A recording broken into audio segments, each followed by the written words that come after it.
A warm greeting to all. Today in this video we are going to discuss about the topic convolution, and now in this video we are going to discuss about the three methods for solving a convolution of two sequences. So before getting into the methods of solving convolution of two sequences, the things that the mandatory calculation we required for solving the convolution of two sequences are, we have to find the initial length and the total length of the output sequence. By using the given sequences, we have to get initial length, I mean starting point of the sequence, and the total length of the output sequence. So here in this slide we can see two sequences being given as a problem. So x of n starts at n equal to 0, and h of n starts at n equal to -1. So this arrow mark indicates the location of origin. So n at n equal to 0, the x of n has value 3,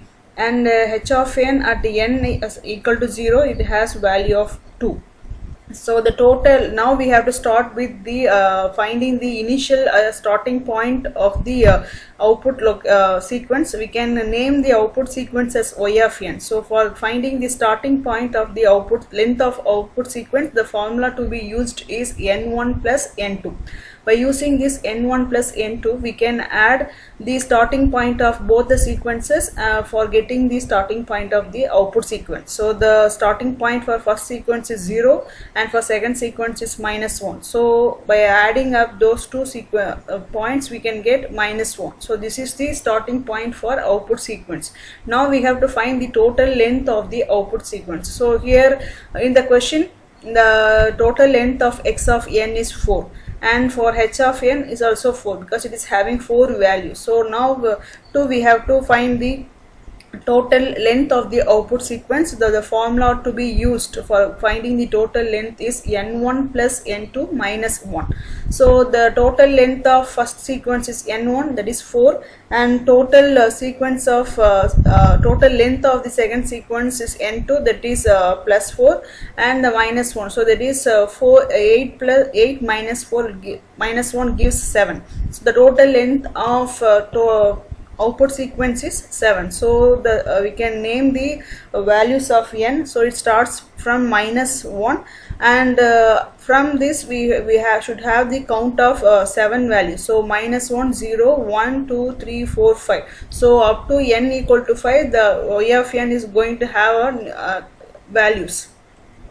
So now we'll get into the method. The very first method is tabulation method. This is very easy, and suppose if you are getting the question at for 2 mark level, we can make use of this method, or else we can have to go with the another forthcoming methods, and we can use this method for cross verifying the answer being found from the rest of the methods. So in this method, what we are going to do is we are going to take the first sequence and we are going to list that sequence in the horizontal axis. So in the row wise we are going to write the values of the first sequence, and column wise the second sequence. So after writing the values, first sequence on the horizontal axis and the second sequence in the vertical axis. So column wise second sequence, row wise first sequence, and after that we have to do a normal multiplication, and we have to do a partition of these values diagonally.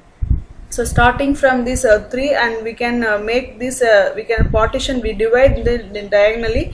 So here we will having 7 partitions, 1, 2, 3, 4, 5, 6 and 7. So totally we are having 7 partitions, and within each partitions we have to sum up all the values available. So in first partitions we are having only one value, that is 3.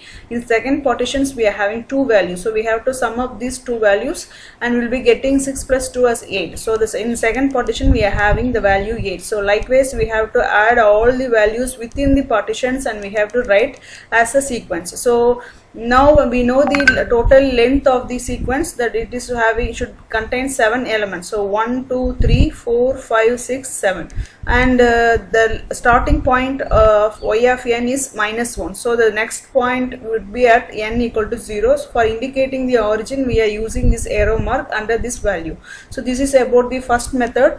So let's move on to the second method. This is a very easiest method, because it is a direct convolution, multiplication of Z transforms of the given sequences. So we know the convolution property in Z transform, it is nothing but the direct multiplication of the two signals in Z transform format. So here this is the convolution property. If you want to get the convolution of two sequences, here we are using the output as y of z, and we have to do a multiplication for the two sequences in Z transform. So first thing what we have to do is we have to convert all the given sequences that is in discrete time domain. So now we are going to convert into a Z transform. So we have to find x of z and h of z, and we know the general Z transform mathematical formula, that is x of z we can represent as summation of n varies from minus infinity to infinity x of n z power minus n. This is a basic Z transform formula. By using that formula we can expand the sequence for getting h of z and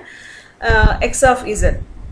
So after that what we have to do is, as per this convolution theorem or property, we have to multiply this one. So now what we have done is we are doing the multiplication element by element. So term by term we have done this multiplication.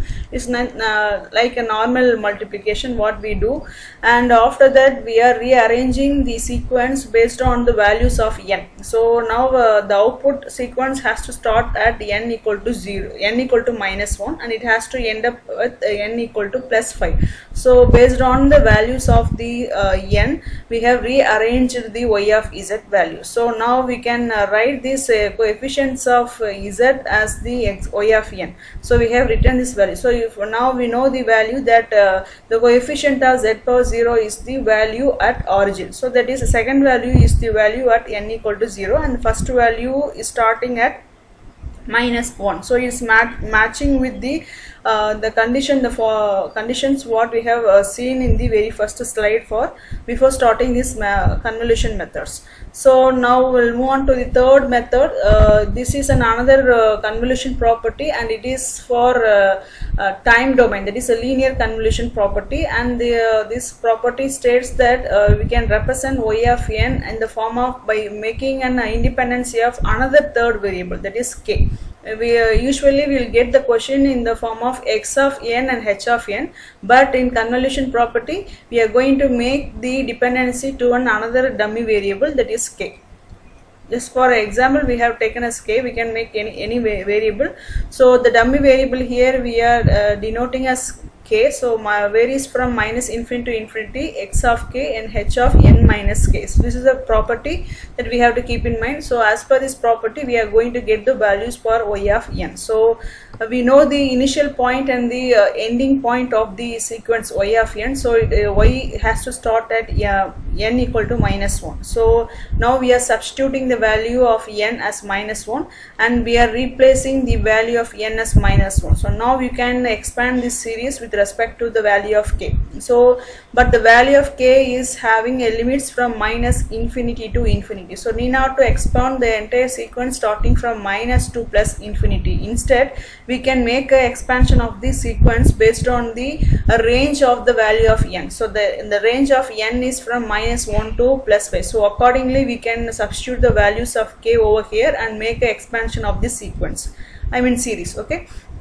So after doing such expansion we can do a multiplication, we get the answer as 3. So likewise we are going to get the values of y starting from value of n as minus 1 till 5. So we have to find the sequence, and at last the sequence what we are getting, that is y of n, will be same for all the methods what we are using for getting convolution of sequence. And this if suppose if you are familiar with the graphical representation, and if you are more comfortable with the graphical representation of the sequences, with the help of that graphical representation of a sequence we can directly calculate this y of minus 1, y of 0 till y of 5. For that what we have to do is we have to plot the value of x of k. So the x of n is given in the question. So now instead of n we are making as k. So x of k is given in the question. So it is in the form of x of n. Now we are representing as x of k. The same value we are going to plot as a graph, and again we have to take this, we are going to plot the value of x of minus 1 of minus k. So if you are going to plot this carefully in a graph, now with the help of that graph directly we can make a multiplication and write the values. So if possible, just try to get the same answer from by using a graphical representation of the sequence, and that is also very easy if we are very much familiar, and if you are not having any confusion in getting this shifting of this sequences. Okay, so this is another method for getting the convolution of two sequences. So far we have seen three methods, and one I have just given the idea, and you can try it by your own. And so far we have completed all the topics under the second unit. Thank you.